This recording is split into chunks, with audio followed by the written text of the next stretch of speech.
characteristics of platform as a service. I think I've already explained the first two: development environment and support for multiple programming languages. So today I'm starting at the abstraction of infrastructure. Right, so abstraction in the context of platform as a service, it is a concept of hiding the complexity of the underlying infrastructure, such as servers, the networks, and operating systems from the user so that they can focus on developing and deploying applications. This allows the developers to work at a higher level of the software stack without worrying about the details of how the hardware is. Moving on, we've got database or scalability and elasticity. Right, by scaling, we are saying platform as a service is the ability to adjust computing resources, such as processing power, the storage, the RAM or network capacity, depending on the current workload or on demand. For example, if there's a if a website gets a surge in traffic during a marketing event, the cloud platform can increase its server capacity to more users without crashing.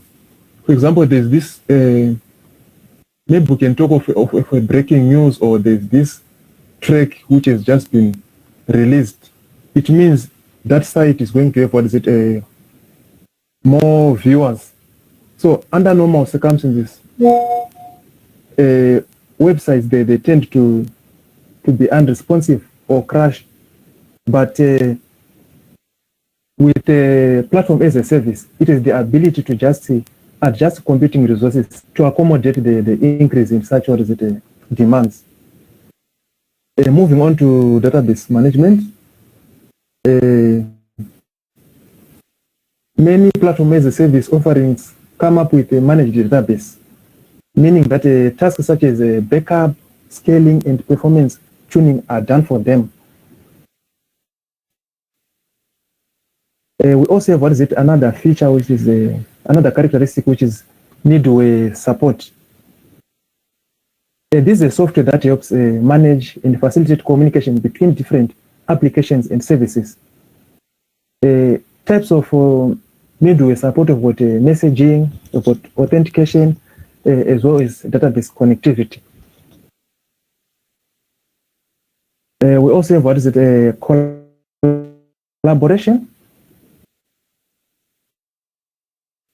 On collaboration, a platform as a service, it allows developers and the teams to work together on the same project, providing tools for version control, things like real-time collaboration and shared development environments, which means they can work from wherever they are on the same project. Right. The last characteristic I'm going to talk about is high availability and disaster recovery. Platform as a service providers offer high availability and disaster recovery by distributing resources across multiple data centers, ensuring uptime and reliability. For example, in our previous module, we just did we learned about the distributed databases, where we said one feature of distributed database is replication, meaning a copy of your database is created in different locations.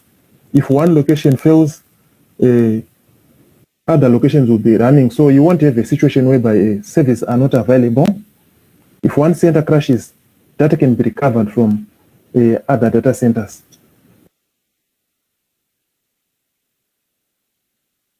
Let me move on to the next slide. Right, I'm going to talk about another model, which is infrastructure as a service. Right, it is a typical cloud computing model in which computing infrastructure is provided and managed over the internet. The infrastructure provided includes things like storage, servers, and networking. It helps avoid expenses and complexity of buying and managing your own physical servers and other infrastructure. You can rent a particular infrastructure for as long as you need it. The infrastructure as a service providers manage the infrastructure while you purchase, install, configure, and manage your own software and data. Which means here what they're just providing is the storage servers and the networks. But if you've got a specific software which you need, you buy it on your own and then they manage for you.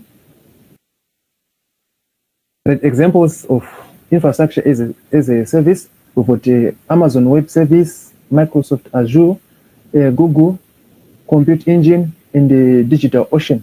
Now let's look at the characteristics of infrastructure as a service. The first one, we've got resource as a service. Right here, we're saying that instead of you want to start a business, instead of spending money on the upfront to buy equipment costs associated with creating and managing a server room or a data center, the cloud server model allows organizations to access and implement IT infrastructure and pay subscriptions based on the payment model that is more affordable to them. Pay-as-you-go pricing model. Right, on this one, users are billed for the exact amount or number of resources they consume, such as compute hours, storage space, data transfer, and network usage. For example, if a virtual machine runs for 10 hours, you are only charged for the 10 hours of usage. Users don't need to estimate or purchase excess capacity to handle peak loads. As a result, this makes infrastructure as a service more efficient option for smaller organizations that can only afford to pay for the competing resources they use. And another feature is the automated administrative task. The automated administrative tasks we're talking about here are the upgrades and maintenance of the servers. But we have those organizations that maintain hardware and infrastructure on their premises. When they're doing their maintenance and the updates, normally we have a situation where the service is not available or goes down, but in the context of infrastructure as a service, the providers handle upgrades and the maintenance to their servers without compromising infrastructure availability to their customers. Right. Another feature is the security and compliance. Right. On security and compliance, we are saying the infrastructure as a service provider offer built-in security features like firewalls, intrusion detection systems, and encryption to protect the data and applications. Another feature is the disaster recovery. Right, on this disaster recovery, I think I talked about it on top there when we said we have distributed databases, which means when one site fails, data can be recovered from another site or server. Right, the same as the scalable services. I think I talked about it on top there. Right, let me move on. I think I will conclude my part by talking about the difference between infrastructure as a service, platform as a service, and the software as a service. Right, these models can be differentiated on the basis of their uses, access, model, technical understanding, and scope. When we're talking about uses, we're saying infrastructure as a service is used by network architects, whereas platform as a service is used by developers to develop and deploy their applications. And software as a service is used by the end user. When you talk about, when you're differentiating using access, infrastructure as a service gives access to the resources like virtual machines and virtual storage. A platform as a service gives access to runtime environments and deployment tools for applications. Software as a service gives access to the end user. But when it comes to differentiating using model, we're saying Infrastructure as a service, it is a service model that provides virtualized computing resources over the internet. And platform as a service, it is a cloud computing model that delivers tools that are used for the development of applications.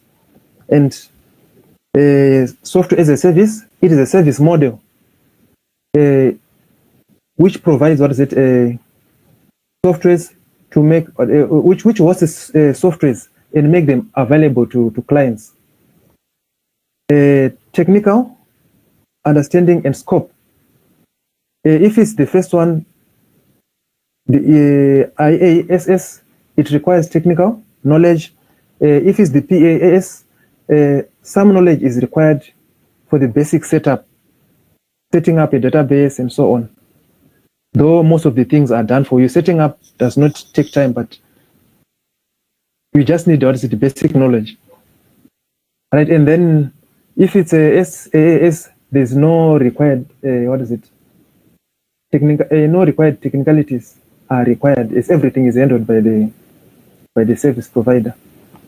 And then lastly, I will talk about scope. Right, the first one is a virtualized infrastructure, and then the second one is a development platform, and then the last one is a fully functional applications. Right, I will leave this time to my colleagues. Tumi, maybe you can take over. Thank you, Matari. Good afternoon, class. So I'm going to discuss on deployment models. So according to models, refer to the ways in which cloud services are made available to the users. So I'm going to discuss on the following models: the private, public, community, and hybrid. So private clouds refers to a cloud computing environment that is used by a single organization. So on private cloud, it can be hosted on premises within the organization's own data center or managed by a third-party service provider. It is the following key aspects. Number one, exclusive access. Here we are saying resources are dedicated to a single organization, providing greater control and privacy. It is the organization that has control. We also have customization on key features, whereby an organization can tailor their cloud environment to meet specific business needs and compliance requirements. It also has enhanced security, where it offers higher levels of security, control over data, thereby making it suitable for sensitive information. Common types, these include on-premises private cloud, whereby the data is owned, managed, and hosted within the organization's center. There is the hosted private cloud, which is managed by a third-party vendor, but is still dedicated to a single organization. Here we talk of private cloud services such as Amazon Web Service or Azure. Then we have got the virtual private cloud, which is a subset of public cloud that offers dedicated resources within a public cloud environment. We move on to advantages of private cloud. There is greater control. Since it is owned by a single organization, it means that the organization have full control over their infrastructure and resources. There is also improved security, whereby the business or the organization will have to adhere to strict regulatory requirements or sensitive data. It also enables customization, whereby an organization can tailor specific applications and workloads. However, it has some disadvantages, which include higher costs. Generally, the private cloud are more expensive compared to the public.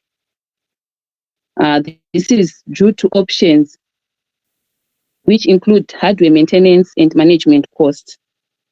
Resource management. Private cloud requires in-house IT expertise to manage and maintain the infrastructure. So if you lack expertise, it can be a challenge.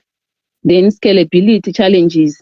Scaling can be more complex compared to public cloud solutions. Since the public cloud, you have the services whereby they have room for managing whichever data that comes in regardless of size. When it comes to private, it can be more complex. Then use cases. Private cloud is mostly used in regulated industries. These include healthcare, finance, and other government organizations that must comply with strict data regulations. For example, in the healthcare department, patient's information should only be made available to the patient and no other member. It has to be private and confidential. So most healthcare facilities, they use private cloud to store their data. The same goes to finance. It is only the client who is eligible to know the balance account, probably the transactions he or she has made in his or her account. Then it is also used in large enterprises, those organizations that require extensive customization and control over their IT resources. It is also used in data-intensive applications, whereby businesses running applications that demand high performance and security can use this private cloud. Examples in which we can use private cloud, I think I've mentioned on industries that are supposed to adhere to certain strict regulations, like the finance sector, where we talk of banks, probably some other organizations.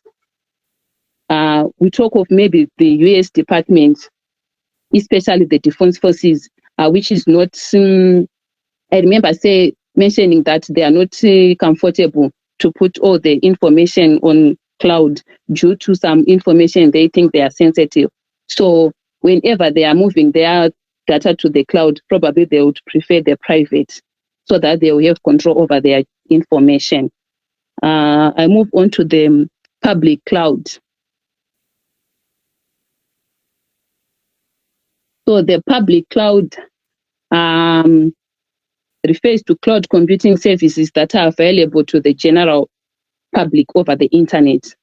So these services are offered by third parties, providers, and can be accessed by anyone who wishes to use them. Typically, they are used on pay-as-you-go basis. For example, when you store your data on Google Cloud, it gives you 15 gig for free. Then from there, when you want to store your data, you'll be paying some monthly charges. That's the pay-as-you-go.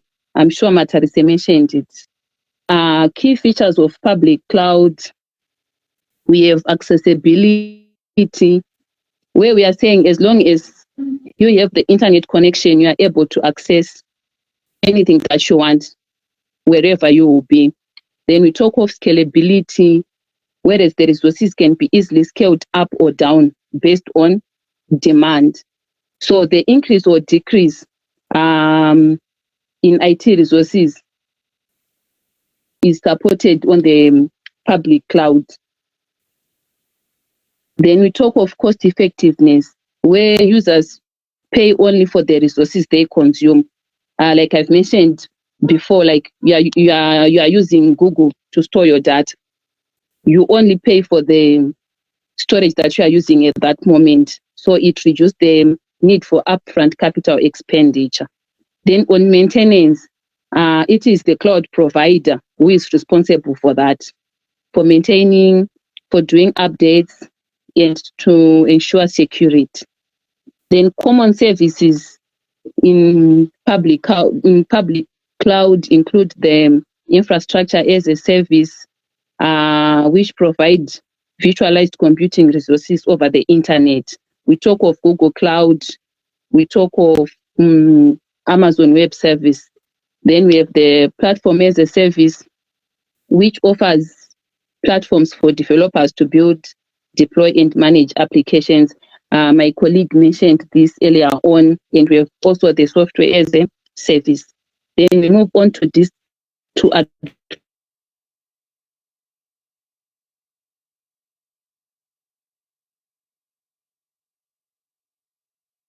advantages. We talk of flexibility. We mentioned that it is scalable. Then global reach.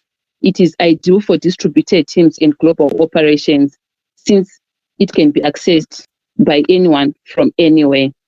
Then reduced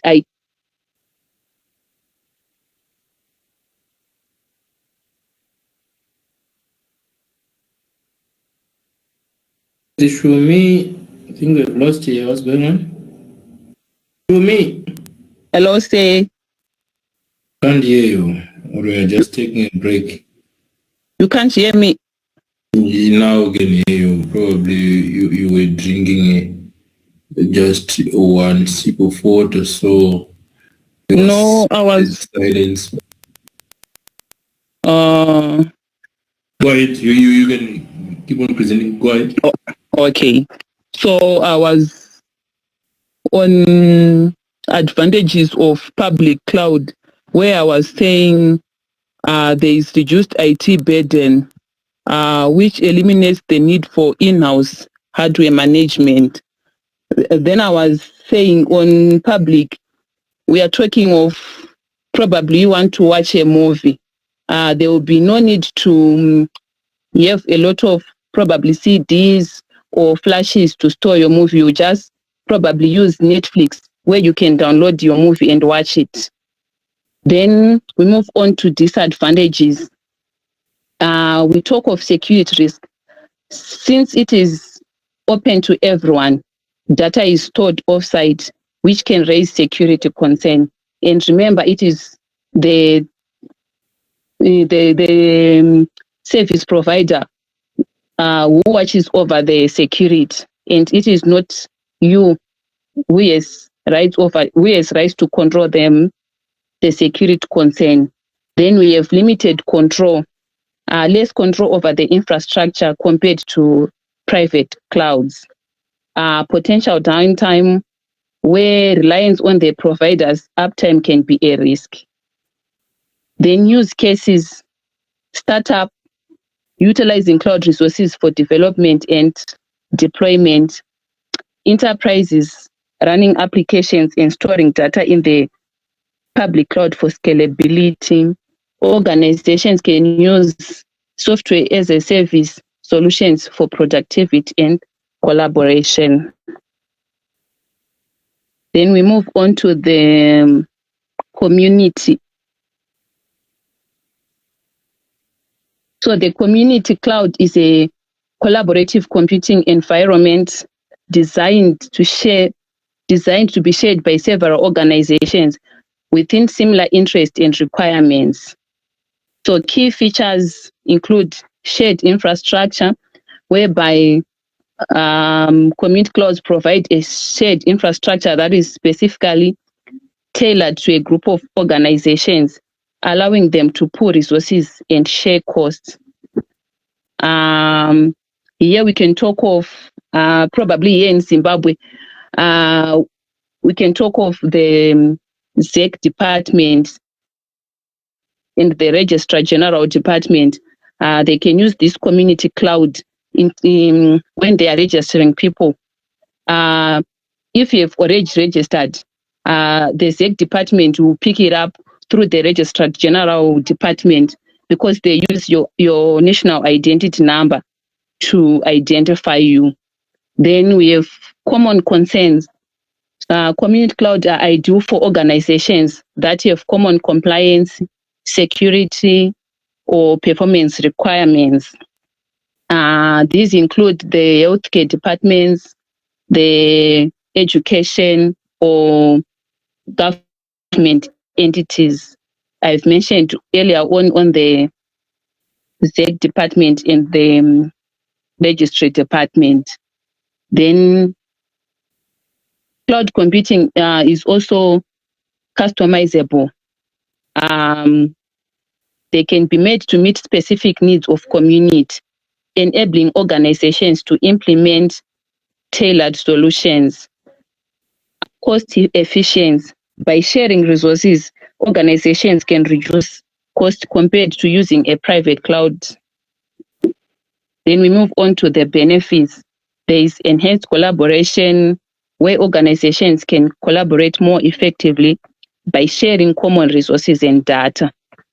There is issue of compliance and security. Community clouds help to ensure that all participating organizations meet regulatory requirements and security standards specific to their industry. Scalability. They allow organizations to increase resources as needed without significant upfront investment.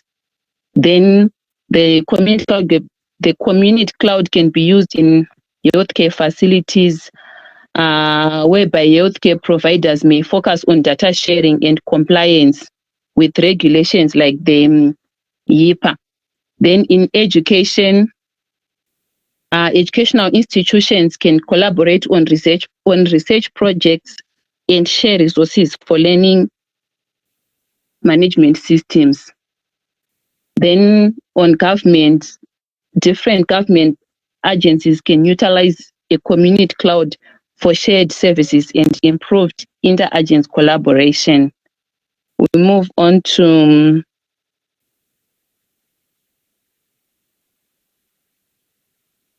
the shortcomings of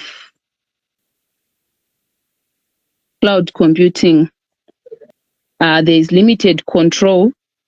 Organizations may have less control over the infrastructure and resources compared to a private, which can lead to concern about customization and flexibility. Shared resources.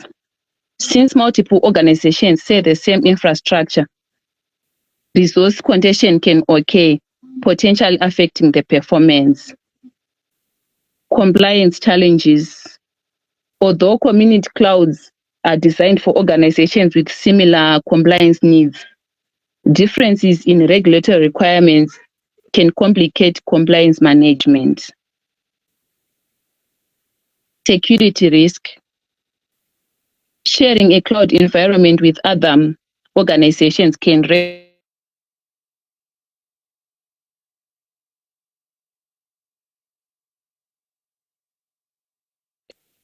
impact others. Then dependence on partners. The success of a community cloud often depends on the cooperation and reliability of all participating organizations. So any failure from one partner can affect the entire community. Then complex management. Managing community cloud can be more complex due to the need to coordinate with multiple stakeholders and address the varying needs of different organizations.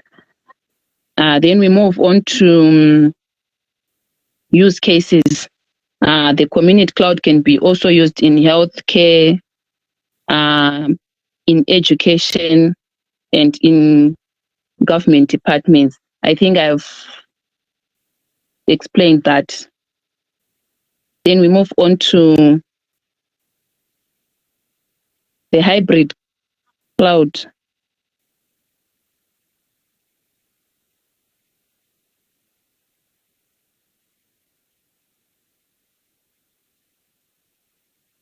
Matarise, can you move to the hybrid cloud slide?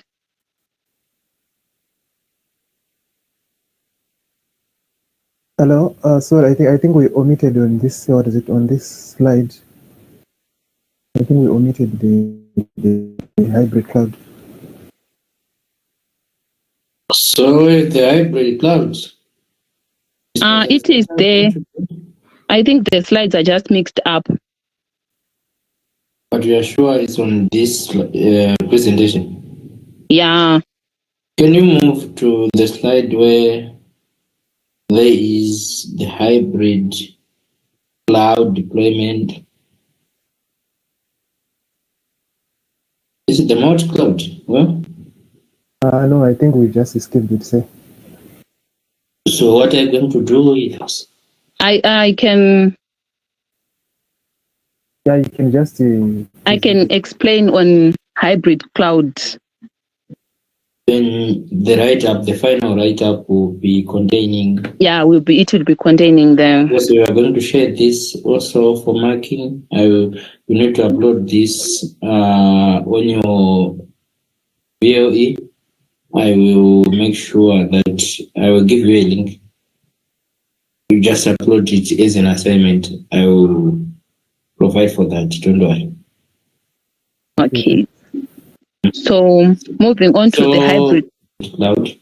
So the hybrid cloud is a computing environment that combines both public and private cloud infrastructures. It allows data and applications to be shared between them. So key features of the hybrid, there is combination of clouds as mentioned in the definition, whereby hybrid clouds integrate on premises private clouds with public clouds, enabling organizations to utilize the benefits of both. Here we are saying the organization have full control over their data, whereby everyone is able to access any information as long as he or she has internet access. Then we talk of data portability. They allow for seamless data transfer between public and private environments, thereby facilitating flexibility and scalability. We talk also of resource optimization, whereby organizations can choose where to host specific workloads based on performance, security, and cost considerations. Moving on to the benefits of hybrid cloud, we talk of flexibility. Organizations can quickly scale resources up or down based on demand, using public clouds for overflow or temporary workloads. It is also cost efficient.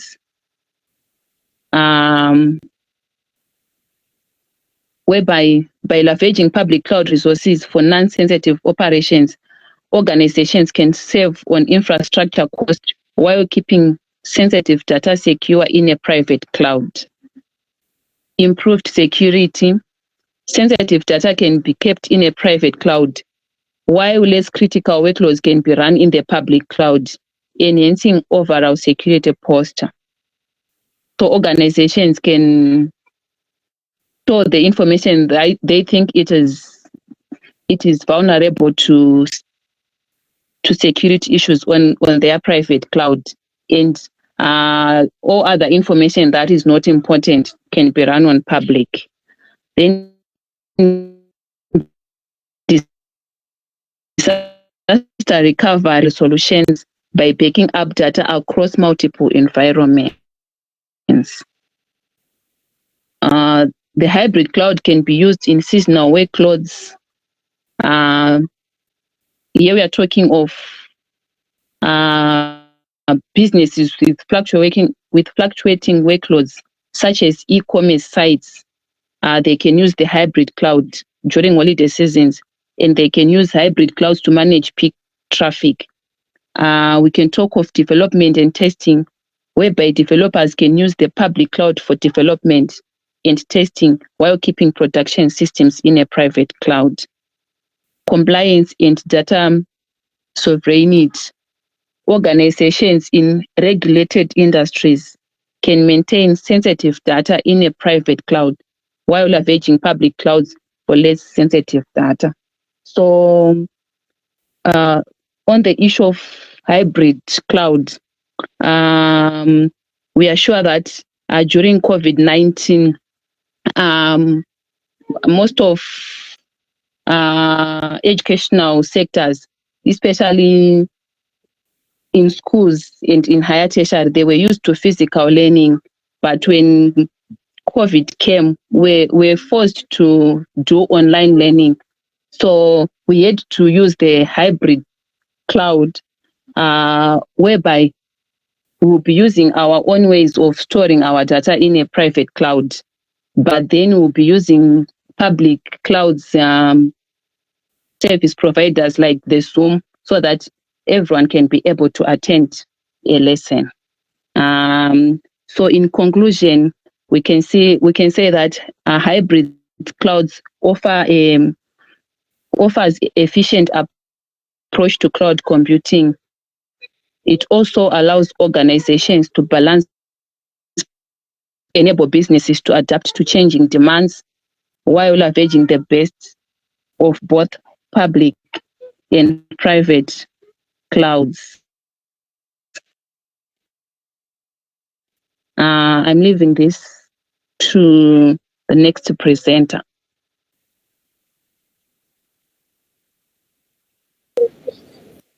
Thank you, Shumi. Let me take over and leave for Mr. Rukara to finish. But I'm going to talk about moving to the cloud strategies. And so basically moving to the cloud involves a careful planning and the use of effective strategies to ensure a smooth transition and optimal use of cloud resources. But we've got several strategies which are listed there, so I'm going to be explaining one by one all of them. Right. Also, the first one is rehosting. Excuse me, Mr. Matarisi.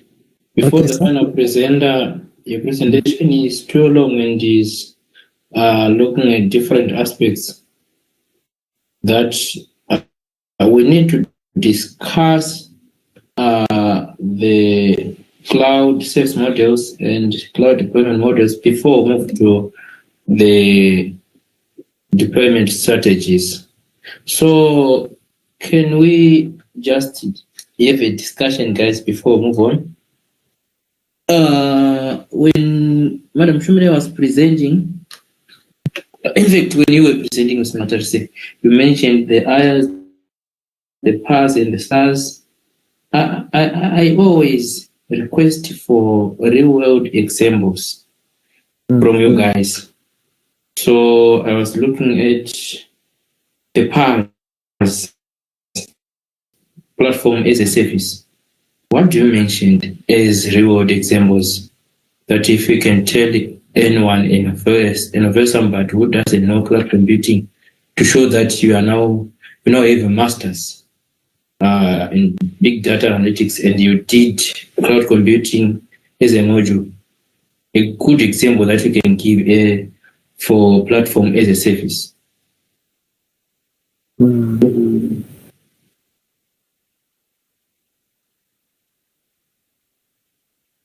The platform as a service. Maybe I can talk about Microsoft Azure. Where exactly Azure is just the name, is the big name for a cloud service provider. what are the services that are offered in Azure? The platform where we have platform being used as a service, offering the platform to users as a service. Where do we? I think probably when we want to develop a certain application. Yes. The discussion is open to the class. We want to have an understanding of platform as a service, infrastructure as a service, then software as a service before we move on to how we can move to the cloud. So you guys, you are free to contribute. It's not about group 2 only. Anyone is free to contribute.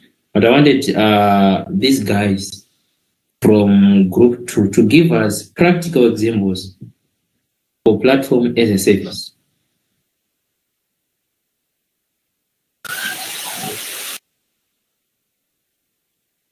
Minister Asmonia, do you have anything to say?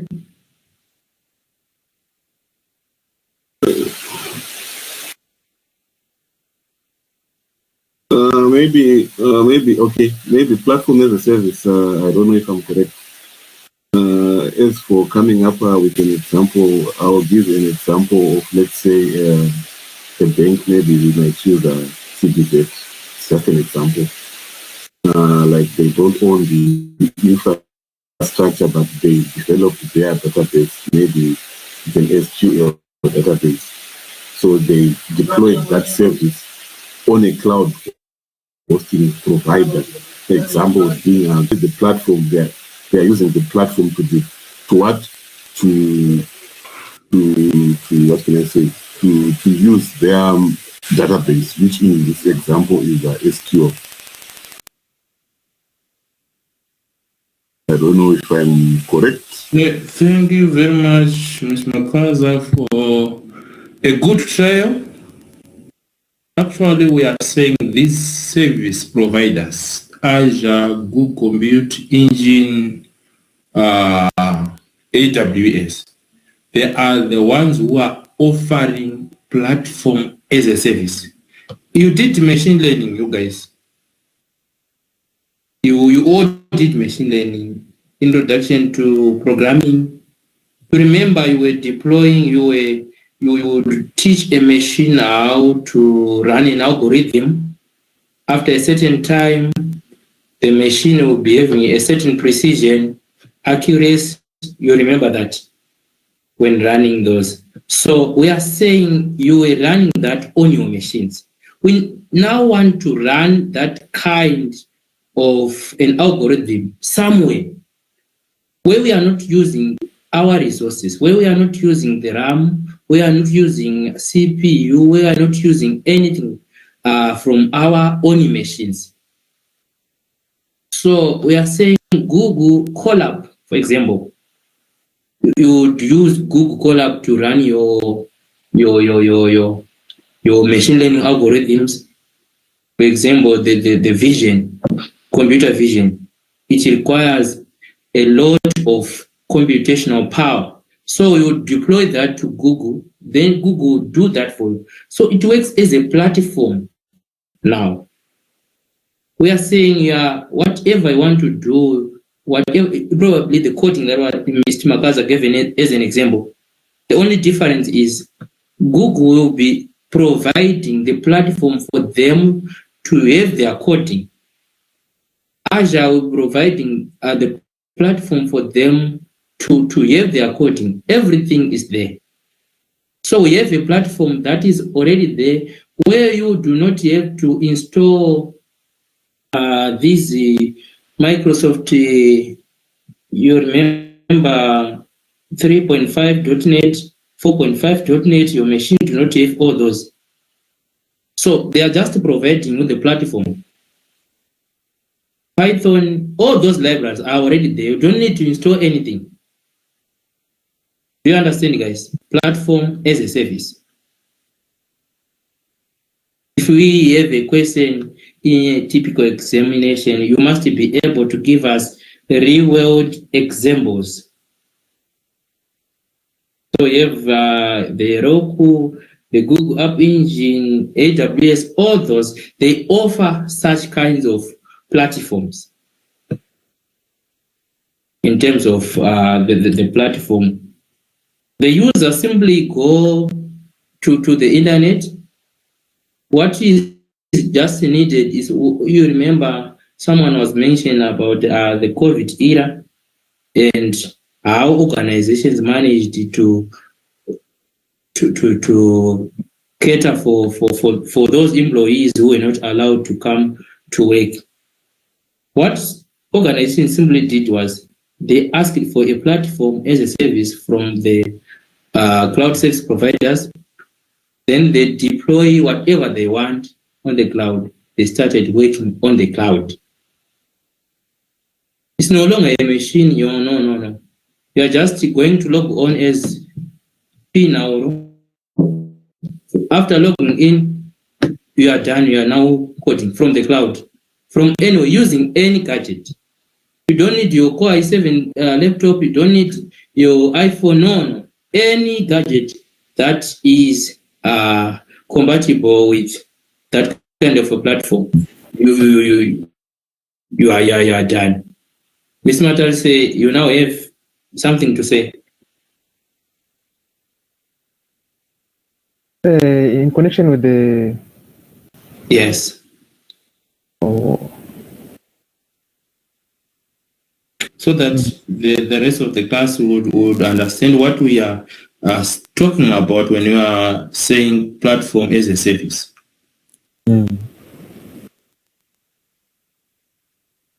Milton. Mr. Milton. Is Ms. Milton in?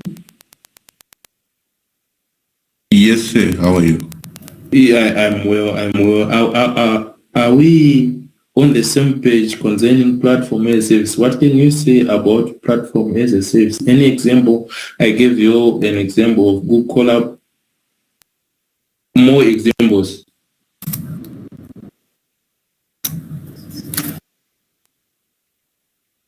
Sorry, sir. I can hardly hear you. You're breaking.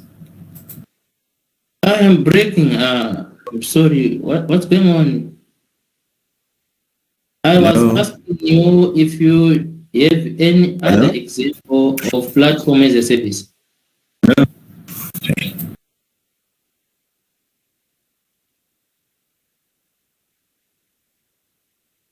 Can you hear me now, class? Yeah, we can hear you, but it's kind of breaking. It's kind of breaking, but all of you, is it? Or Mr. Milton is also having some challenges his side? Now I can hear you.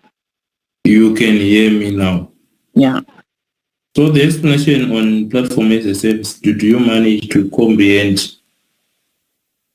I think you have helped us on giving real world examples. Yes, that's what we want, guys. It's not just learning for the sake of learning, but also to apply that. To know when we move to the cloud, we must be knowing I'm using platform. I'm just using their platform. You have just heard that, especially those programmers, they normally talk of the platform. Our platform is being hosted by, we are being offered the platform by, something like that. And we have some applications, some of you who are programmers, where you just go on the internet, then everything is provided for you. That's the platform as a service. You will be enjoying that. Now we are moving to infrastructure as a service. Any real world examples?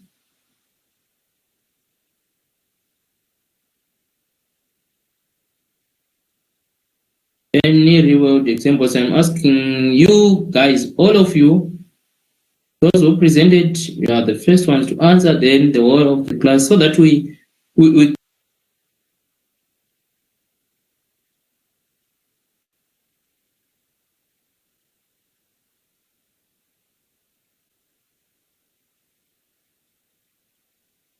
I think on infrastructure as a service, just like what you were saying on platform as a service, it is the service providers who offers all the IT equipment, like their probably CPUs, their storage capacities. We no longer need to have probably external hard drives to store our information. We can just send in, like that's what we do when we are storing our data on Google Cloud. It's not like we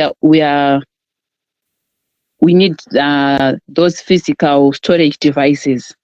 We use their storage devices.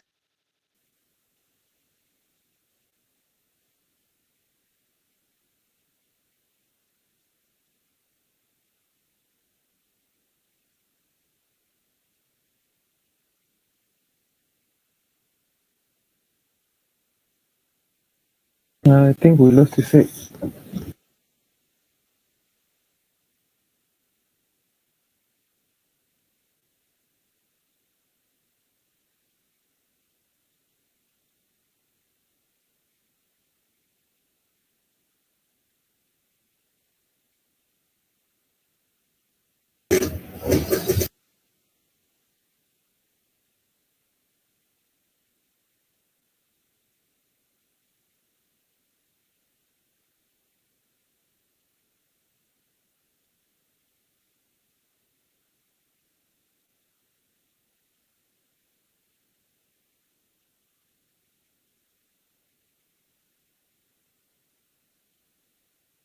Hi guys, hanzi mase I'm having zesa challenges but vari kudzoka izvezvi.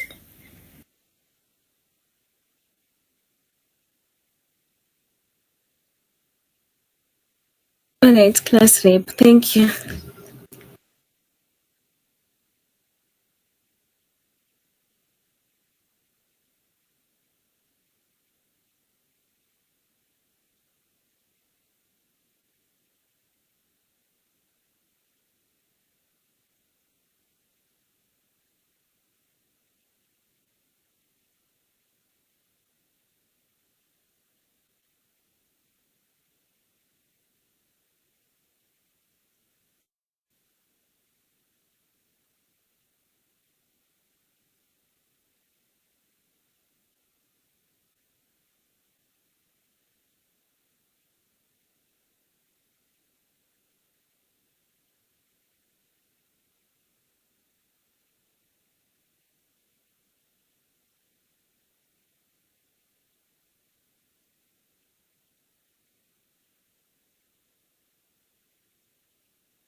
So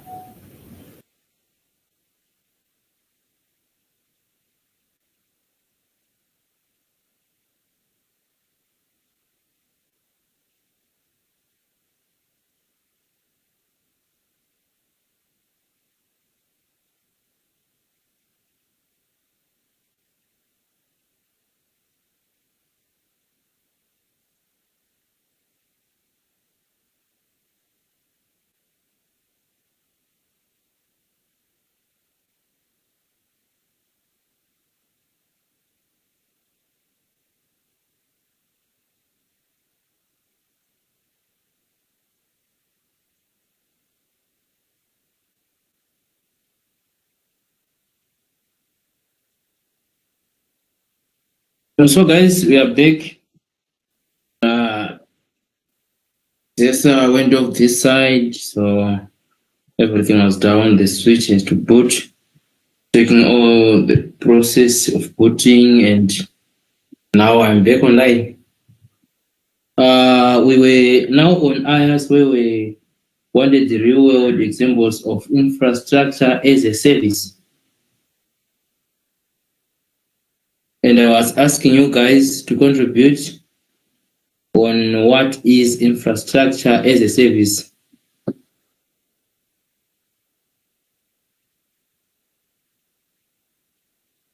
I think when we talk of infrastructure as a service, we are saying we'll be using virtual machines, which will be provided by service providers.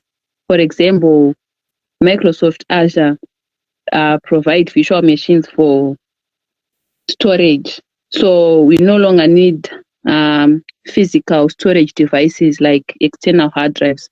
We can just store our information on those virtual storage machines. So we don't require physical equipment because the service providers already have those. Thank you. Thank you very much, Madam Susie. Anyone? Madam Shumirai just said Microsoft Azure provides platform as a service by providing virtual machines that anyone can use. Now, we are saying you are the one who just chooses you need. How much hard drive space do you need in terms of terabytes, gigabytes, or whatever? Then you are charged according to usage. Measured service, pay per use is a characteristic. That's what she is saying. Any other example? Someone mentioned about Google Drive, where you can store whatever you want to store up to 15 GB, then any additional space you have to pay for that. That's infrastructure as a service. They are hosting the space for you. Whatever you want, then they keep it for you. We will discuss the safety when we will be moving to the deployment modules. But right now, we are just talking about infrastructure as a service and the real world examples. So I will be expecting you when writing your assignments, when writing your final exam, to display that you are now master students. You really know real world examples. Any contribution? Where is Mr. Polycarp today? Mr. Polycarp, you are too quiet, guys. Today you are too quiet. Mr. Polycarp, can you say anything concerning infrastructure as a service?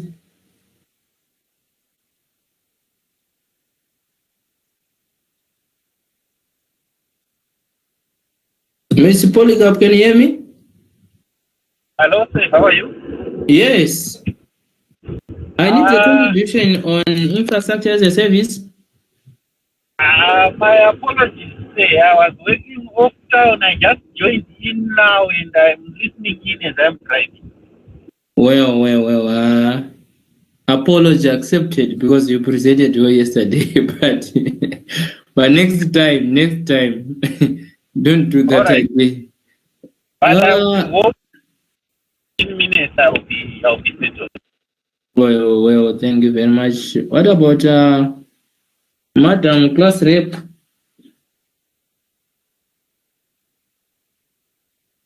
Miss, I know. Yes, Dr. Galand, go ahead.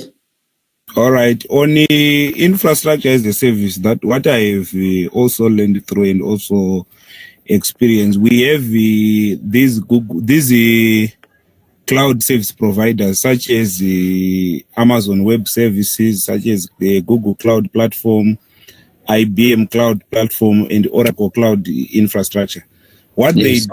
they do, they have developed and invested in very big data centers where they provide servers. They provide computer resources to clients. For example, let's say we have an organization like a bank. They can use the machines in Google servers to create their virtual machines, which they will be using on a day-to-day basis as a bank. And these machines, they will be hosting them, giving them storage capacity as well as other processing capacity. Even to some extent, they can even go beyond even the network solutions on this infrastructure as a service. So we are saying we'll be having a data center by the cloud service provider where we save our information, but we'll be working remotely from our organization. Here in Zimbabwe, I think we have Teohan. Teohan has got a data center which most government entities, they can also use to store their information, and even the private sector, they can also use to store their information, and then they connect with their systems and retrieve their data if it is specifically for storage reason. But also if it is for processing reason, they will be using those systems for processing, while they are just connecting their nodes on their systems or on their company institutions. That's what I have just mastered through my reading as well as my navigating through the internet. Thank you very much, Mr. Garland, for giving that insightful insight. So it's very correct. It's very correct. It's a matter of infrastructure providing the resources, the computing power, the RAM, the everything. The provision for that becomes the infrastructure, the networking. So we will see that when the other guys will be presenting on virtualization, there is hardware virtualization, there's network virtualization, they will be talking of all this, but you must understand that that's infrastructure as a service. Now we're moving on to software as a service. This one is very common. Can anyone give us real-world examples of software as a service?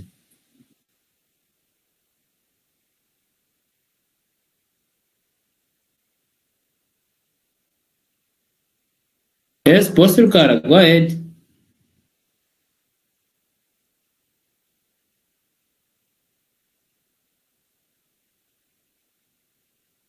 Mr. Kara.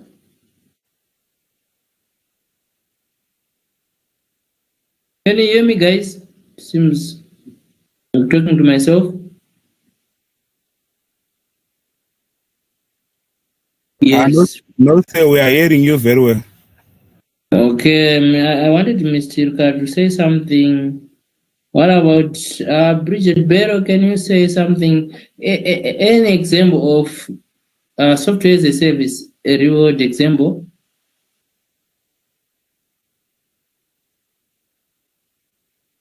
You see, we'll be hoping that these are very simple issues and taking them very lightly because they are the ones that we use every day now, everyday activities. Someone was talking about Google Docs. Google Docs, we were saying we just collaborate on the internet. Yes, madam, yes, go ahead. I think we can talk about Slack. Yes, Slack is offered by what? Which service provider? Cloud service provider? I'm not really sure. We can talk about Slack or even Google Workspace, where we use where we have the Gmails, the Google Docs, the Google Sheets, the Google Drives. Well, that's very good. Not Google Drive now. Oh, not But Google Drive. yes, the Google Docs, the spreadsheets, those forms, all those is just software as a service. You don't need to install it on your machine. It is Microsoft. It is Google who is offering that. A good example is Office 365. Those guys who were saying, we are using Office 365. That's software as a service. And its range of packages that are found in Office 365. That's software as a service. Yes, that's good, Mr. Gallant. Microsoft Office 365. That's software as a service. Now, I want you to tell me now. We have Google App Store. The Play Store. Google Play Store. How do we classify that? Is it platform as a service? Is it software as a service? Is it infrastructure as a service? What can you say?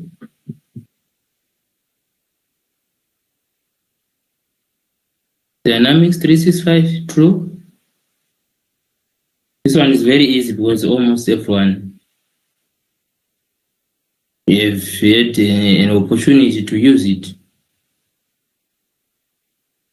And email as a service.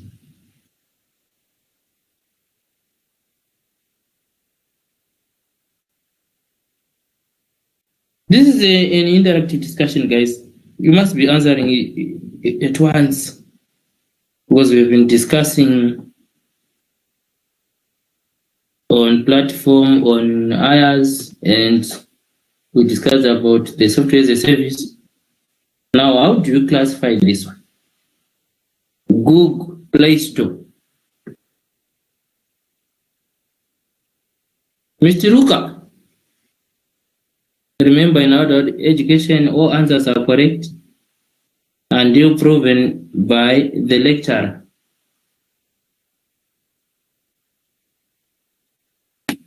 What have you to say? Hello, sir. Yes, sir. Yeah, on Google Play Store, I was just thinking, was on Play Store we just download the applications. And you can upload as well. Then, yes, we can even upload the applications which we would have developed. But the interaction there is just we download them, then we install them maybe in our Android operating systems devices. So for us to say, for us to say it's a software as a service, because on a software as a service, we'll be using the software. We don't need to install it. We are using a software that is installed in a server somewhere, but we are accessing it through a network or a connection. But on Google Play Store, we are just connecting. After connecting, we tap what we want. Then we install it on our local devices. Then we start to use it, and then with the time we can even update the softwares which we have in our devices. If we go on Google App Store application, we can check for updates. Then it updates all the applications that we would have downloaded sometime later.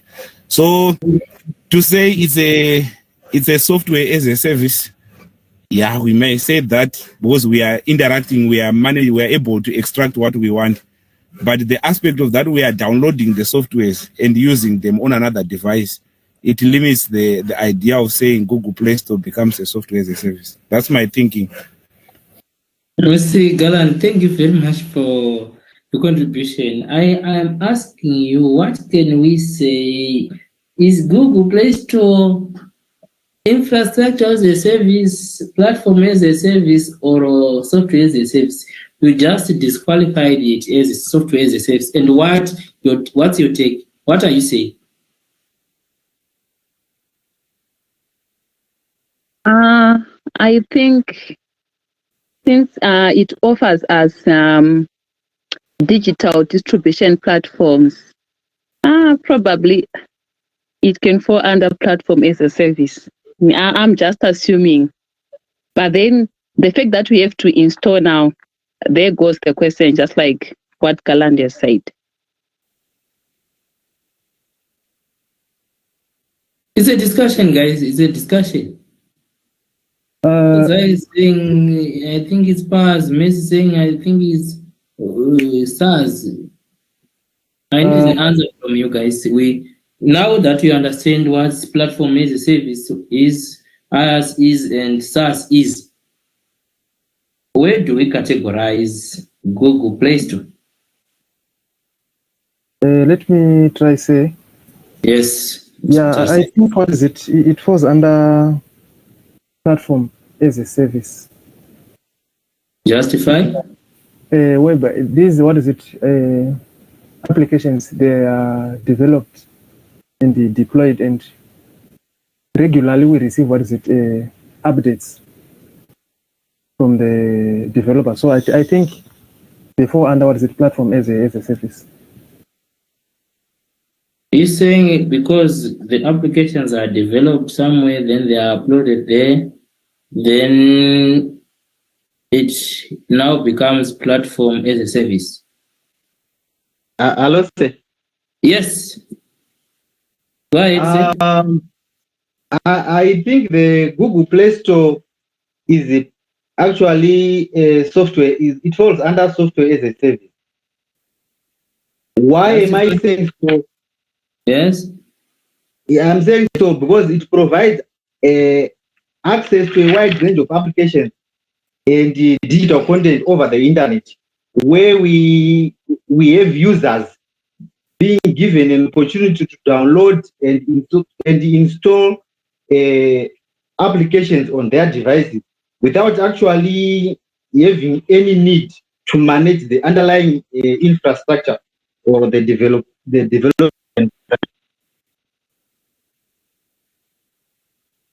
Okay. So you are saying it's what? I'm saying it's under software as a service. Software as a service, because you don't have, it's only using the software that you have been deployed somewhere. Yes, sir. That's my understanding. Okay, what about this art of deploying your own software? You ZB Bank have their own application, they just deploy it there, you download it. And you can always do that. So what can we say is Google App Store?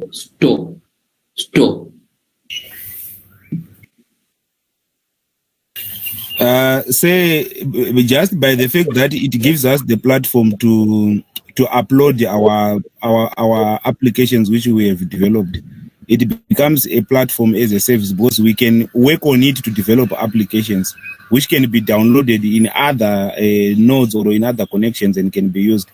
But when we are using it to access the softwares or the applications that are there, it becomes a software as a service because the software has already been deployed somewhere, but we are able to access it. But when we are uploading our softwares which we have developed, it becomes platform as a service. Thank you very much, class, for the discussion. It just lightens our understanding of this. So you see that it fits all, because we are saying when they are providing you the space to upload your whatever that you've done, the space, that kind of space, if you mention the word space, it automatically becomes infrastructure as a service. Then you move to platform as a service. Like what Mr. Garland has just said, they are providing you the platform now. and software as a service. So all those can qualify. It just needs your justification of the same. Anyone who wants to say something before we move on, guys? Group 2 hasn't finished presenting, but I wanted you to have an interactive discussion on this platform SF, so that when it comes probably in an assignment, or you really understand what platform as service is, IaaS is, and SaaS is.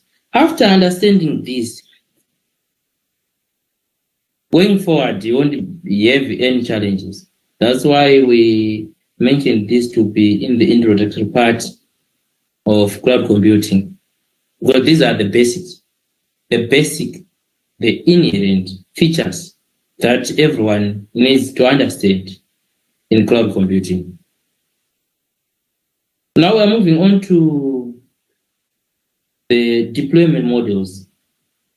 You guys mentioned about private cloud, where you were saying it is either hosted by a third party or it is the data center of an institution that is privately owned by, for example, an organization.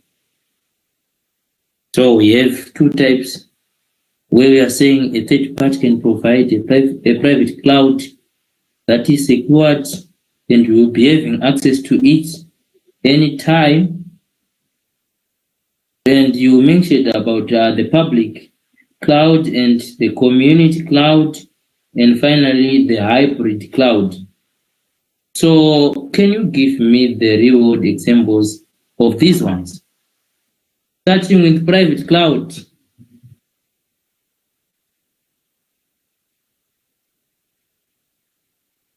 Wanyaralisa, Mr. Makas. Private cloud. All right. An example I can give is maybe I believe we all access resources through the e-learning. We all access the VLE, where data is stored. I would like to believe that's an example of a private cloud for Chinhoyi University, since they have their infrastructure and they are hosting their applications on their infrastructure. So that's an example of a private cloud. Thank you very much. When Shumirai mentioned about private cloud, she mentioned something on security. So critical applications are housed at the organization. She even mentioned about the American defense. She mentioned about healthcare systems. She mentioned about the finance charter. All those organizations try by all means to house critical infrastructure or servers that contain information that cannot be deployed on the cloud. Now it becomes a private cloud when anyone can access it anytime, regardless of his or her geographical location, as long as you can access your results. Even if you are in America using whatever phone, now it becomes a cloud. But it is housed at Chinhoyi University. They have the ownership of that. No one can do the security for them. No one can offer them the space for their servers. It is Chinhoyi University who needs to have their data housed closer to them.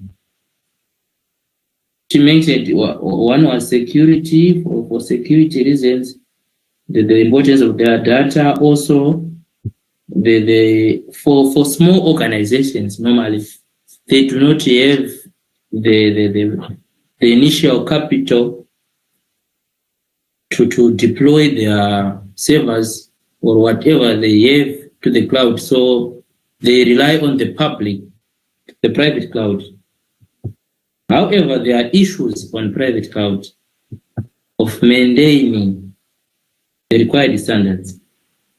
keeping on updating your firewalls to make sure they are up to date.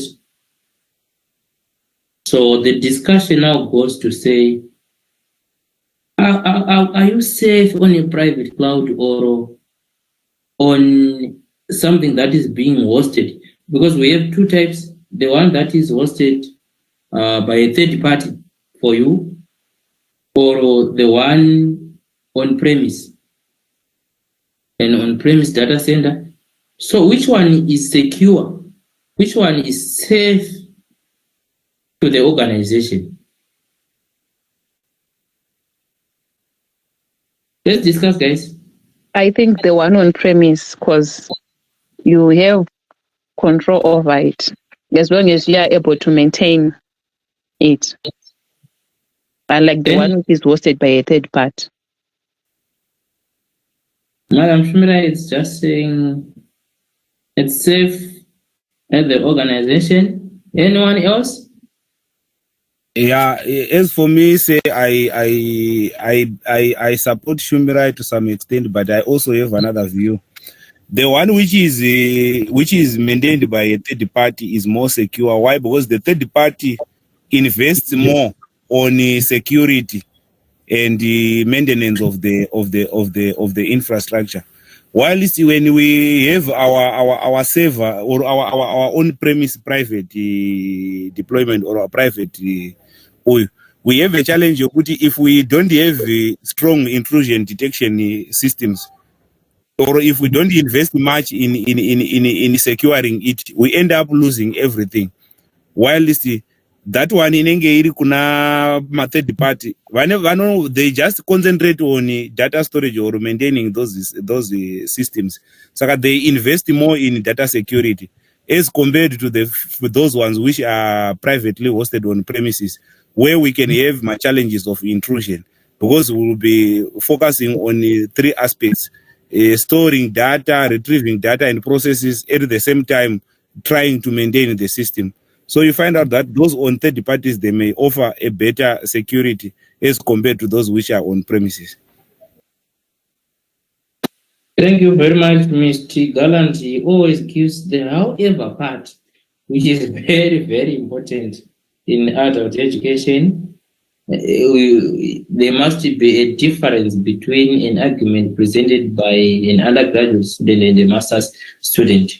He's saying the price, as much as we would like to house our infrastructure here at CAT, there's a possibility that we can't keep abreast with the moving cyber threats, ever evolving. Some within, some from outside, we are at risk of being hacked or susceptible of being hacked by anyone. We can't keep abreast with those technologies. But however, he's saying having them hosted by someone, a third party, will be an advantage, because the sole purpose or the only job and the only that he has is to manage your data. Now, the private party, how private now will be your data? You are given everything, the encryption keys, the logs on who is getting close to your data, everything. How secure is your data? Can't they just take the results, sell them to students for a considerable amount of money? That vendor. I know of Facebook. The other time they made billions of money from our data, just selling our data. But we are saying we are secure there because it's a public cloud. But how secure is our data? When you signed, there are a lot of documents that are signed by companies when they deploy their data on the cloud. But it's just a discussion, guys. Let's be realistic to ourselves. to ourselves, what are we saying? Mr. Garland just pointed something. He said, on the cloud, their only job is to make sure that you are secure. And there are a lot of documents that are signed, service level agreements that are signed to make sure that you are secure. And others are saying that those at the on-premise data is more secure. So what are we saying? It does not fit into all. I thought it's a child message. Mr. Ruka. So these are the kinds of questions. I'm just opening you up on the kinds of questions that you might encounter as we go. Right, Mr. Ruka? Yes, sir. How are you? Yes. I'm not closing it on which is more reliable, the private where that is owned by a company on premise and that one that is being hosted by a third party. I'm not closing the discussion. What's your take before we move on? That is being given a third party service provider is a bit more secure. Why? Because these people are much specialized. The company has got its core business, has put more effort into, and might not be aware of the other things that pose threats to their systems as an organization. But with the those service providers, for example, even if you take a transport service, those guys have got hands-on, serious, in-depth experience in transport. And the same applies with this computing. And also cloud computing. The service providers, they know almost everything, I can say. Also, this is their specialty. Enough time for that, they invest everything possible in that. Yet, if you look at the company running the company, they actually have other things to do in addition to protecting their data. So I would suggest part service provision becomes more secure than the one that is run organizationally, locally. Thank you, over. Thank you very much. So the discussion goes on and on and on as long as you are able to support your answer. However, let's look at this question. What would an organization in Brazil that wholly depend on Starlink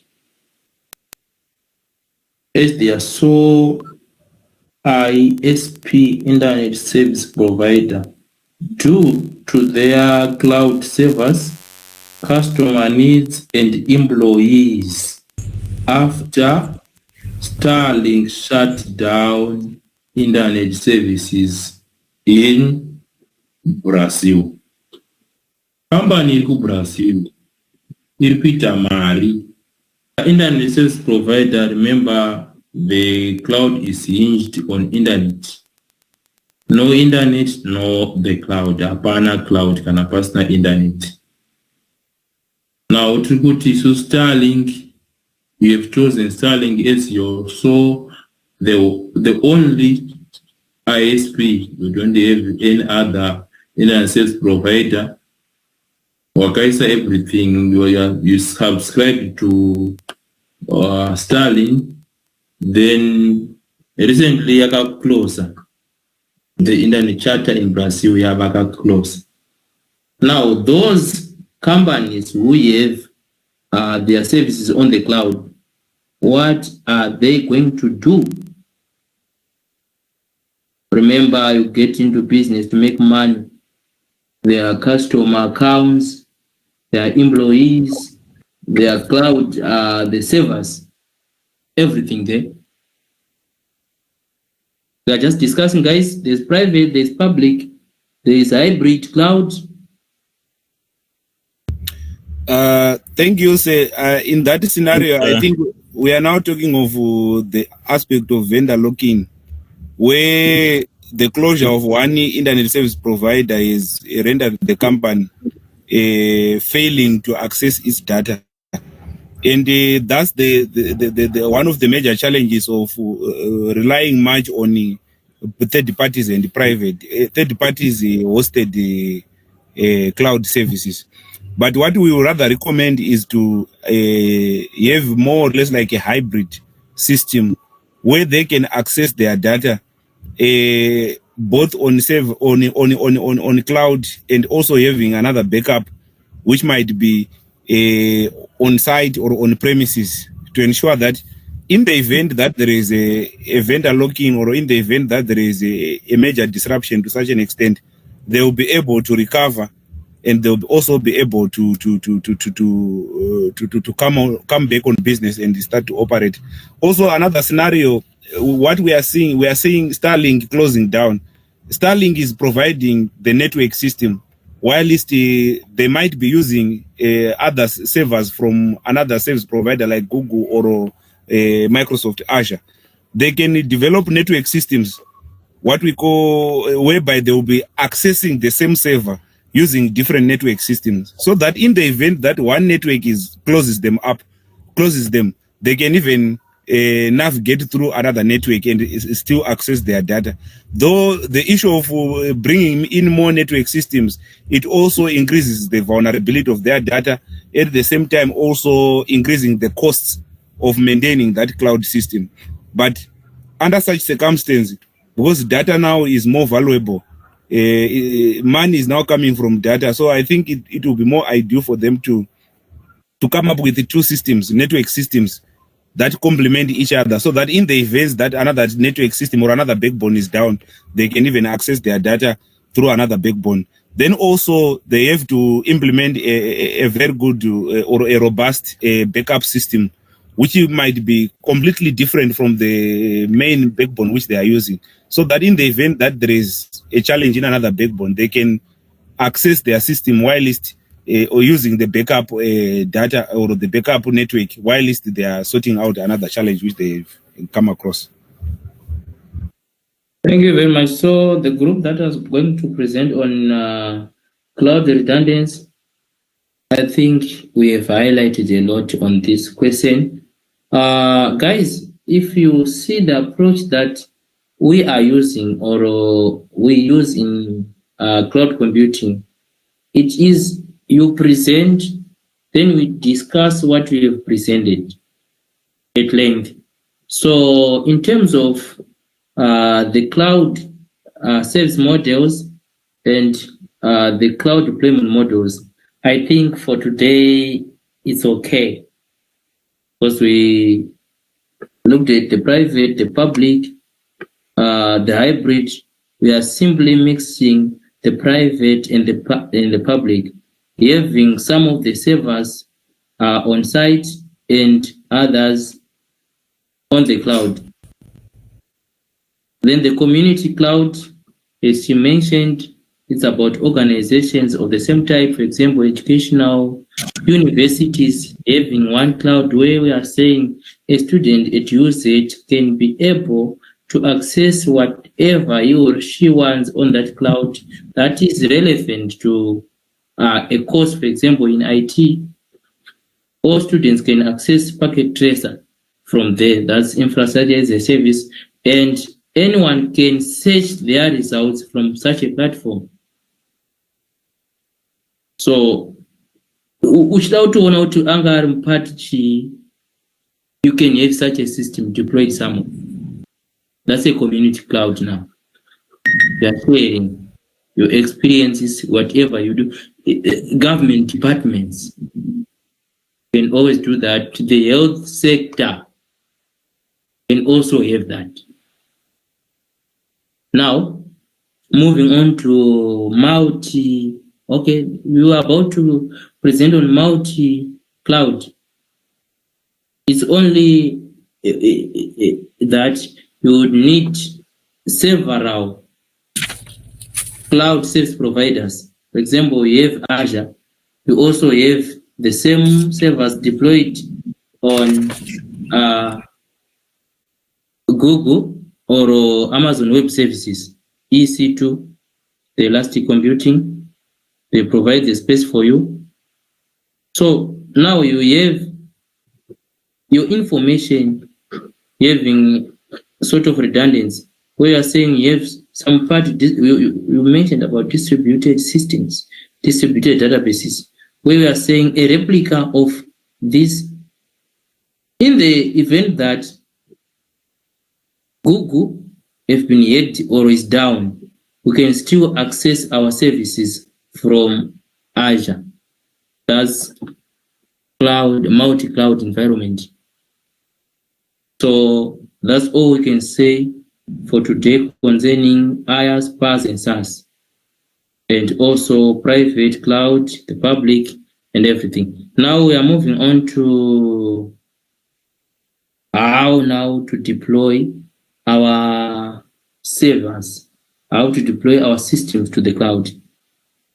The next presenter, please.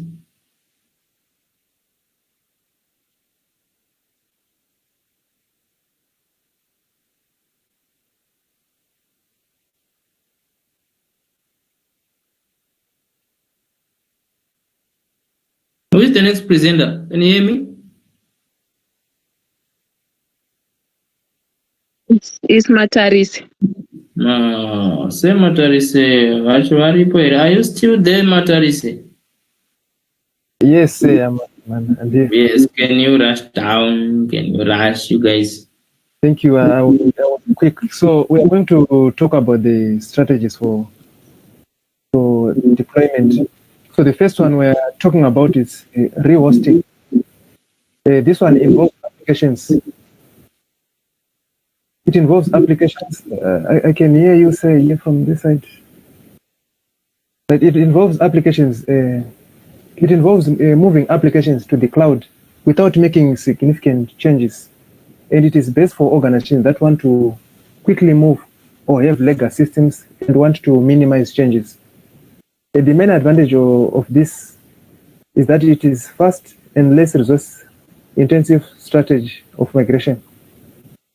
But the main challenge is it may not fully leverage the cloud-native capabilities and cost optimizations. Number two, we've got refactoring, where applications are modified to leverage cloud-native features, such as auto-scaling and serverless computing. This one is the best for organizations seeking to optimize performance and costs by using cloud-native services. The benefits are improved scalability, flexibility, and it requires significant investments in reworking the applications. The third one is replatforming.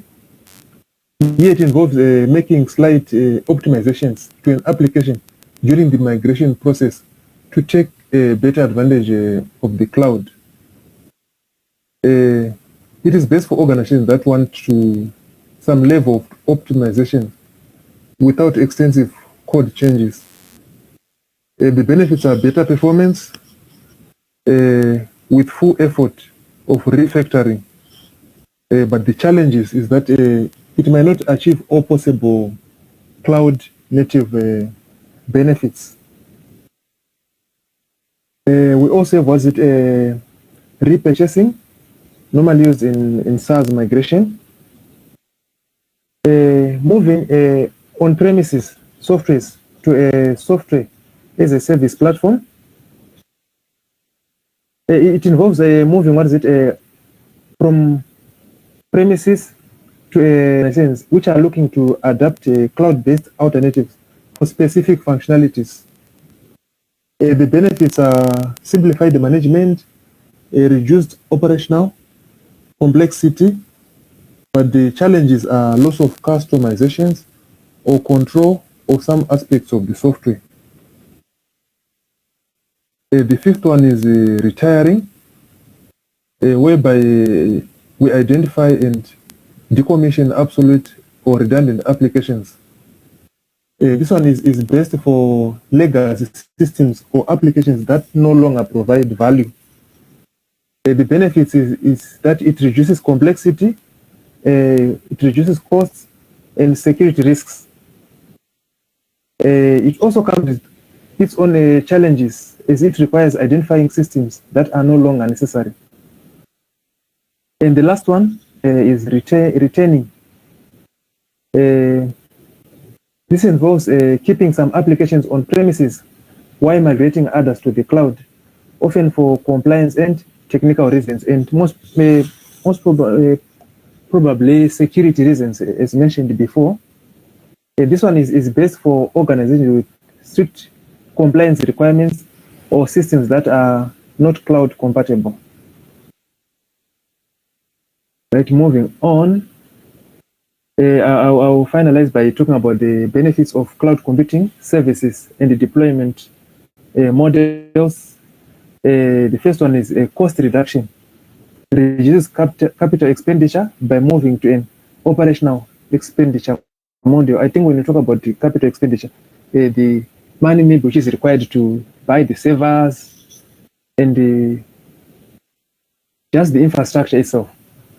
And we can talk about the agility and the flexibility. Scale resources up or downwards based on demand. I think we talked about this one. Disaster recovery, we have automatic updates. Okay, this one is what is it? It's a repetition. I think this one's, I think we talked about them in detail when we also have collaboration. We've got an advantage of security and environmental sustainability. Right, on environmental sustainability, it reduces energy consumption by sharing cloud infrastructure across organizations. Right, I will hand over to Mr. Rukara.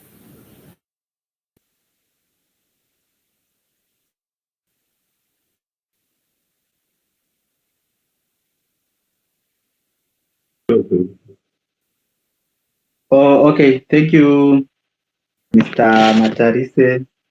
Thank you, Shumi. So I will touch on the hybrid multi-cloud. So according to KEVIS 2014, hybrid multi-cloud involves combining on-premises infrastructure with multiple public cloud providers. I think this has been said already. This approach offers. Yeah, Mr. Kara, I think that all that we discussed during our discussion, I think is well done. Can you move to the next slides? Oh, okay. Samatarise, can you move the slide, please?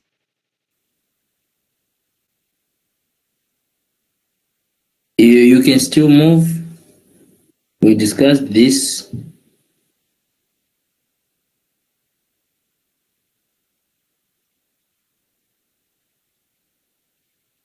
Yes, now serverless computing. And how many slides do you think we have on this one?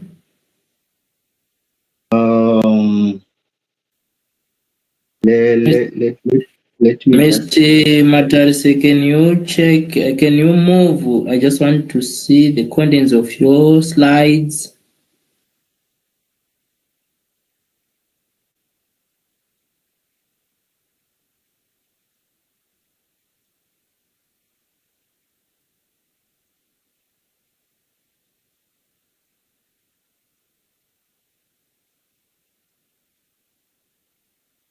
So, yes, we have a lot to discuss, you guys. So, can we agree on something, guys? Can we extend? We are supposed to cut off at 6. Do we have anyone who is traveling after this lecture? Or we are already home? I'm traveling. You guys traveling? Anyone else? We want to cater for the needs of almost everyone. We had agreed that it will be a 2-hour lecture. And when are we meeting again, class rep? Our next lecture? Next week, Tuesday. Next week, Tuesday and Wednesday. So group 2 will finish your presentation on next week, Tuesday.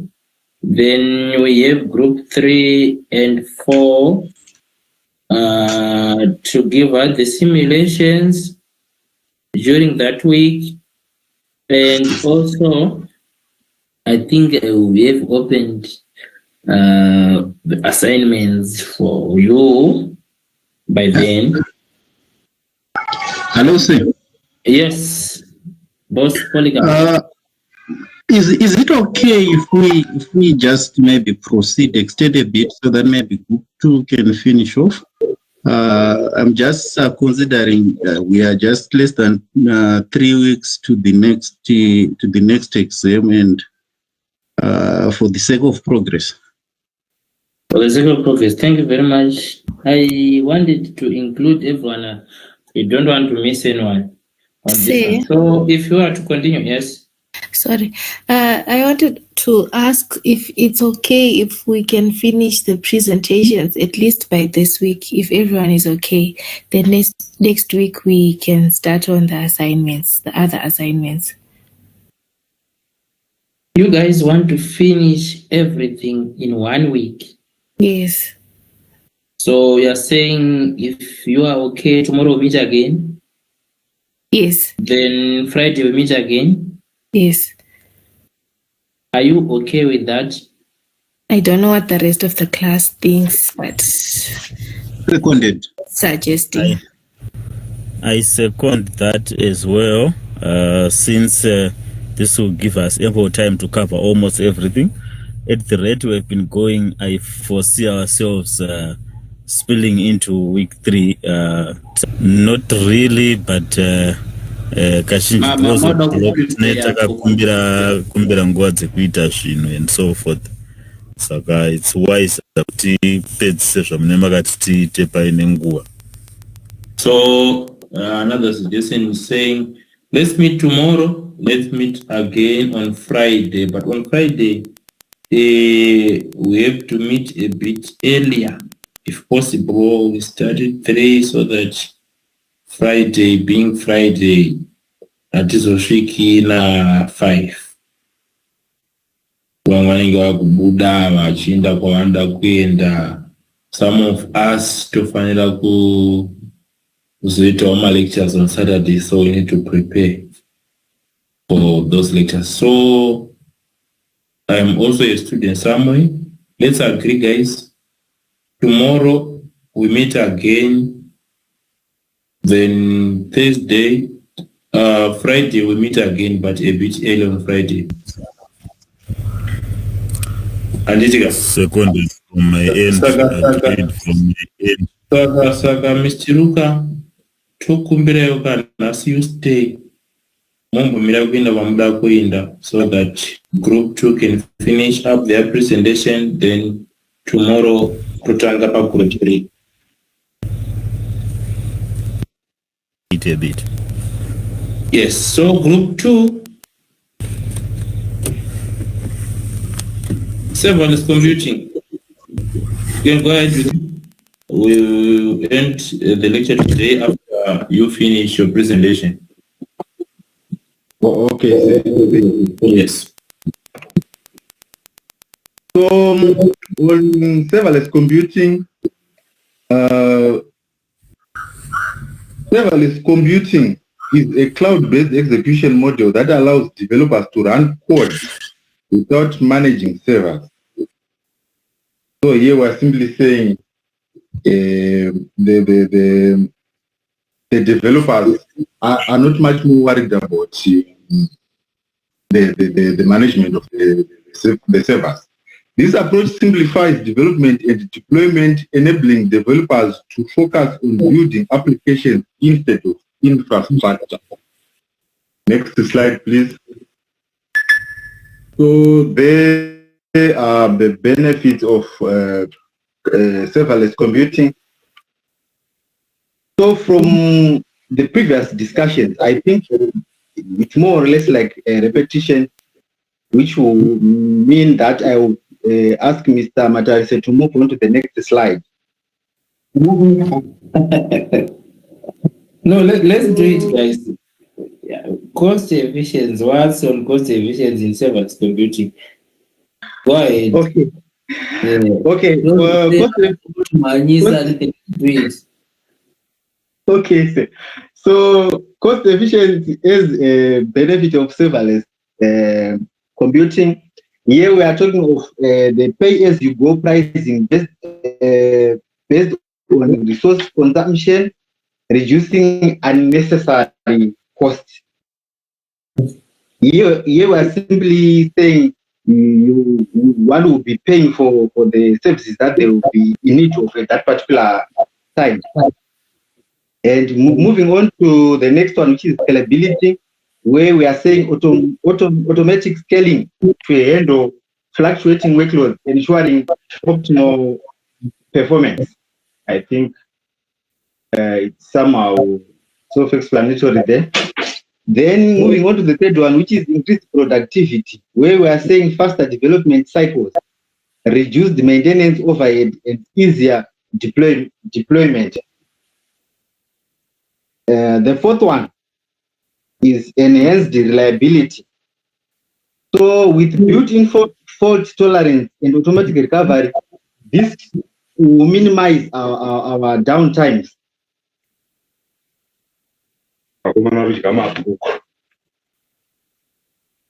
So moving on to key serverless computing concepts, the first concept will be the function, where independent units of code that perform specific tasks in response to events.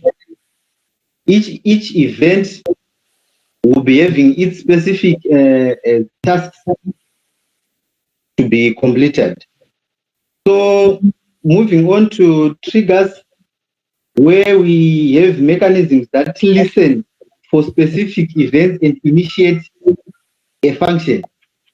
So triggers, they are made in a way that they wait for an instruction so that they will act upon that instruction to perform an execution.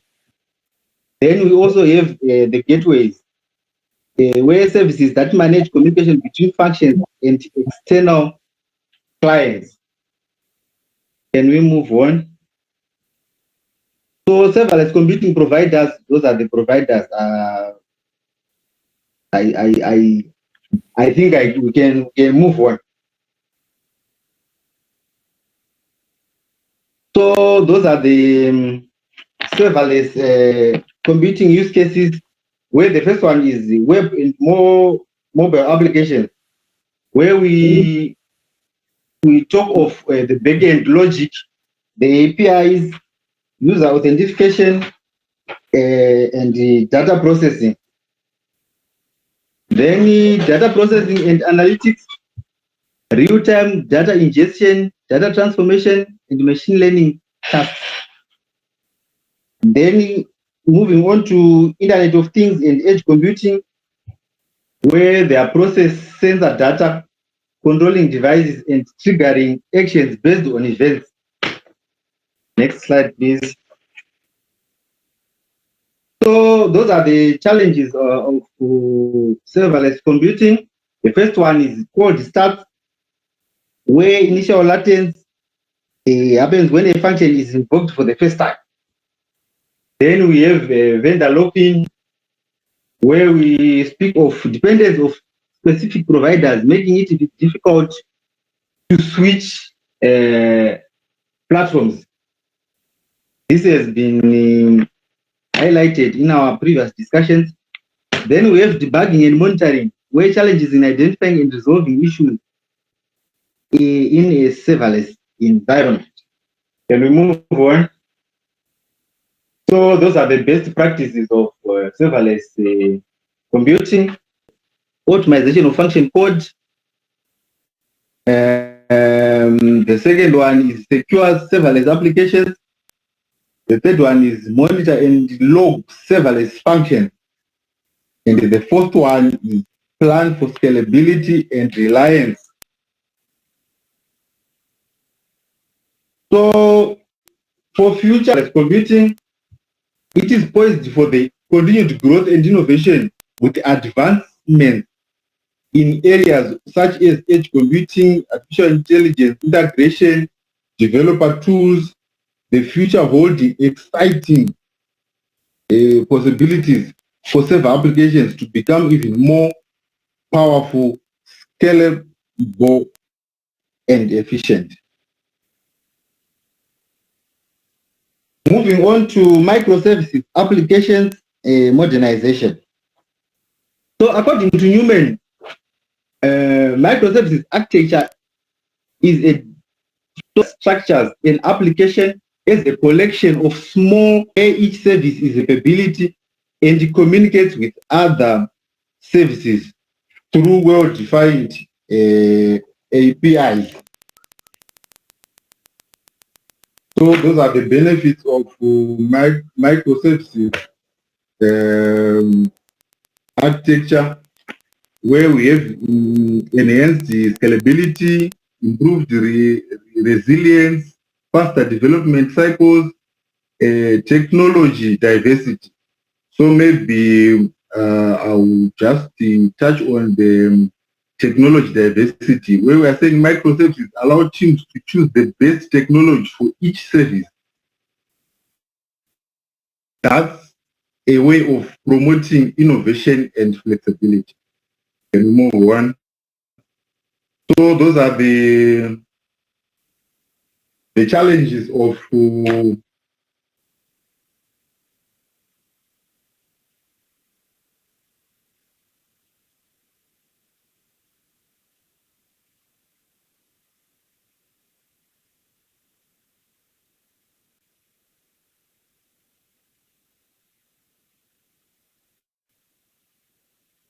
so those are the challenges of microservices applications.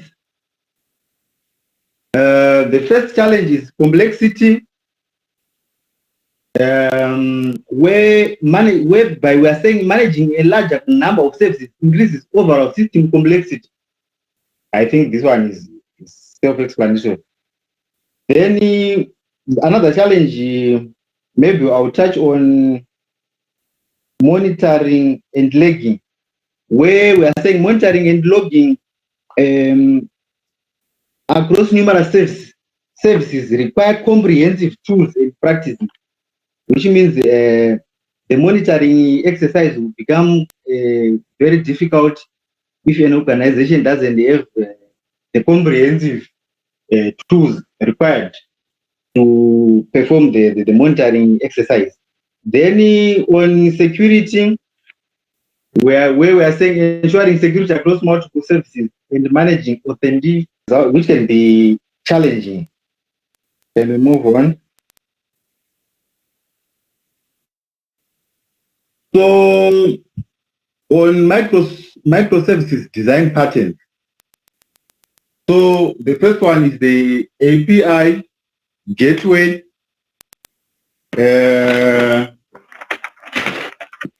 Which is a central entry point for external clients, aggregating a routine request to appropriate services. Then we have a circuit breaker, which is a pattern that prevents cascading failures by isolating failing services and preventing excessive retries. Here we are saying the purpose of this one is segregate failures from happening, thereby affecting the operations of the business and preventing excessive retries, where we are saying excessive retries will be time consuming.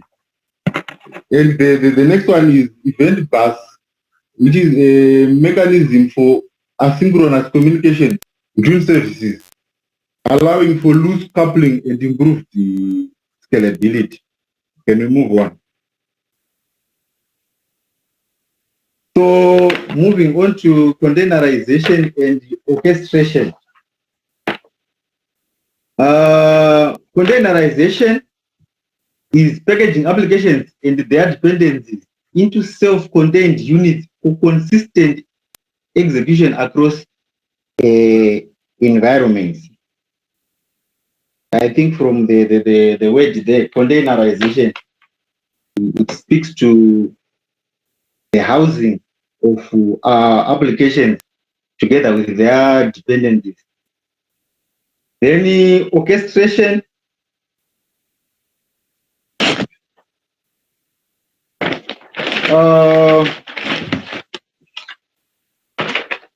So orchestration, we are speaking of the management, managing the deployment, scaling, and networking of containerized applications, ensuring high availability and efficient resource utilization.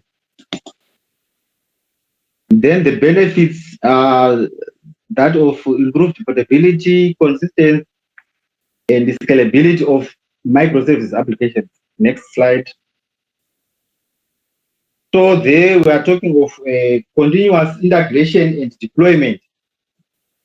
So under continuous integration, there is frequent integration of code changes into a shared repository, enabling early detection of conflict and issues.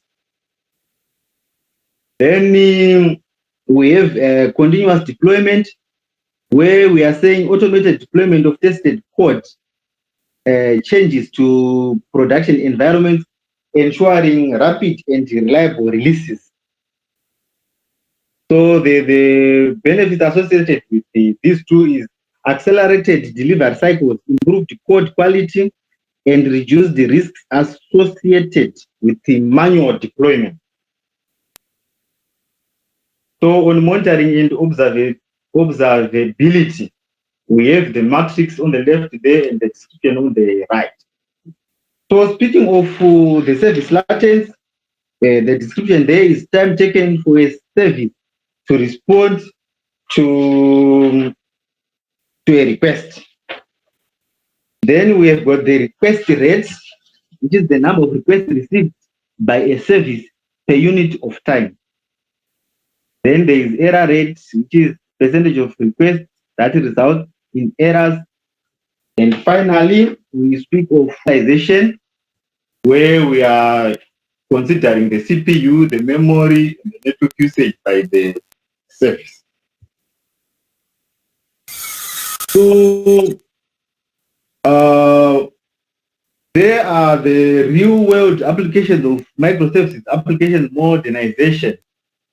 So the first example there, we are talking of e-commerce, where we have an example of Amazon, where the application there, Amazon transitioned from a monolithic architecture to microservices to handle its vast range of products and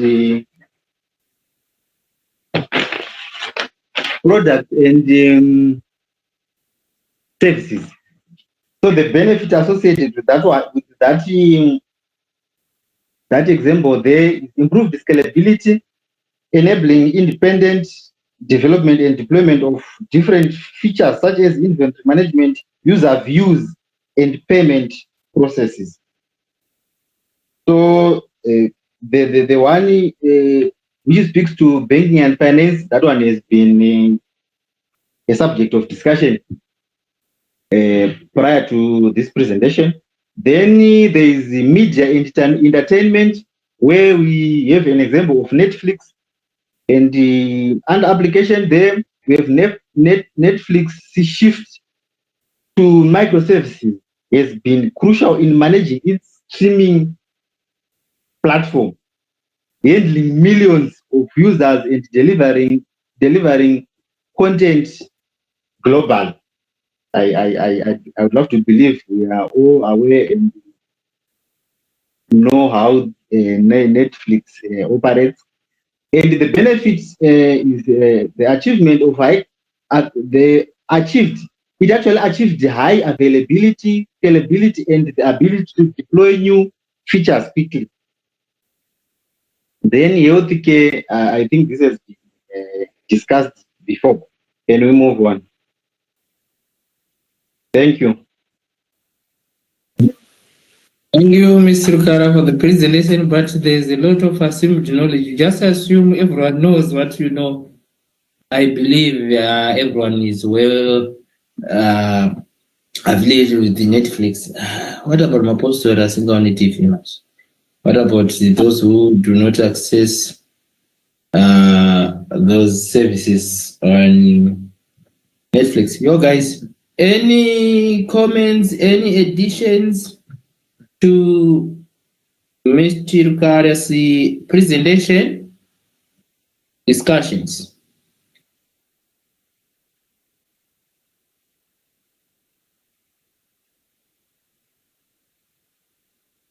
Any additions? Are we okay, guys? Miss Polycarp, marapa makanyarara zvindara. Mamboti ndiri kutravela paya paya. Musati masvika here kumba?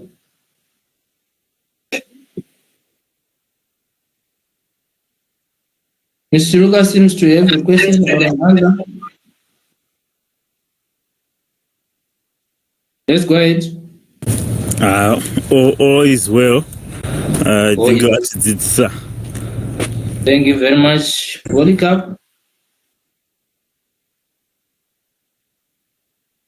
Hello, Steve. Yeah, this one kumba manje. I think I was following, and I do not have any questions. All right, thank you very much. So, guys, group 1 and group 2 in Diamonite ndakuda this, but wait, I will tell you when to upload these presentations and make sure that maita proper citations. Pane watakaona kwa mchitangira at the beginning of these slides, the way you are referencing, guys, as this is in text referencing, we have author and year. For example, we have Loyal S 2013, Goyao, this guy. So this Goyao, you say Goyao, 2013. And takaita iroma referencing itima 1-1 kwese takaita communication skills. You don't include this S when you are making an insight referencing. So make sure maita ma proper citations, because these assignments and everything, monitor. And as a tutor, so make sure, guys, proper referencing. The definition of Shakati when you do not have made proper acknowledgements. This year.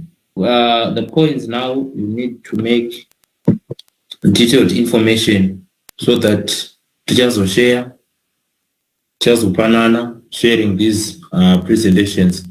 One way say will understand. Any questions, guys, before we leave today's lecture? Then we agree that we're going to meet tomorrow. Group 3, be prepared. I'm sure you are going to be giving us some insight for simulations, and group 4 as well. So let's meet tomorrow, guys. Any questions so far? We are ready to go. So as a police, you can leave the lecture now.